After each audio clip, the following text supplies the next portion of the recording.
মঙ্গলবার সংসদ অধিবেশনে রাষ্ট্রপতির ভাষণের উপর আলোচনা করতে গিয়ে মুক্তিযুদ্ধের চেতনা নিয়ে বক্তব্য দেন কিশোরগঞ্জ ৪ আসনের সংসদ সদস্য ফজলুর রহমান। তার বক্তব্যে উঠে আসে মুক্তিযুদ্ধের আদর্শ ও বর্তমান রাজনীতির নানা প্রসঙ্গ।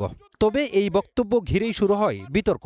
যুদ্ধে জয়লাভ করতে পারে না রাজনৈতিক যুদ্ধে, কারণ তাদের পূর্বপুরুষ বাংলাদেশ চায় নাই। সরকার দলীয় এমপি ফজলুর রহমান বলেন, মুক্তিযোদ্ধা পরিবারের সদস্যরা জামাতের রাজনীতি করতে পারে না।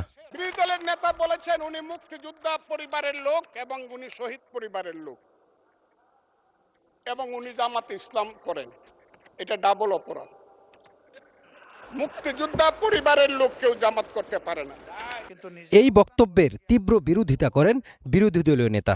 বলেন, কে কোন আদর্শ ধারণ করবে তা কেউ ঠিক করে দিতে পারে না। কোনো মুক্তিযোদ্ধা কিংবা শহীদ মুক্তিযোদ্ধা পরিবারের কেউ জামাত ইসলামী করতে পারে না। তাহলে উনাকে জিজ্ঞেস করে করা লাগবে? এটি আমার নাগরিক অধিকার। আমি কোন দল করব, কোন আদর্শ আমি অনুসরণ করব, এর উপর হস্তক্ষেপ করার ন্যূনতম কোনো অধিকার রাষ্ট্র কিংবা সংবিধান কাউকে দেয়নি। এ বিষয়ে কথা বলেন স্বরাষ্ট্রমন্ত্রীও। জানান, মুক্তিযুদ্ধ ইস্যুতে জাতিকে বিভক্তি করা উচিত নয়। মুক্তিযুদ্ধের ইতিহাসের ভিত্তিতে জাতিকে আর বিভক্ত না করি।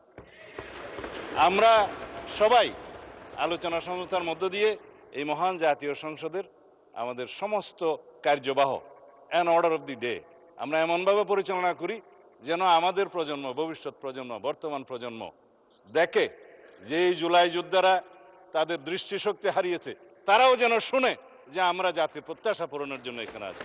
ধন্যবাদ। বিরোধী দলীয় সংসদ সদস্যদের মধ্যেও মুক্তিযোদ্ধা আছে বলেও মন্তব্য করেন স্বরাষ্ট্রমন্ত্রী। কয়েকজন মুক্তিযোদ্ধা। Mazharul Islam, star news, Dhaka.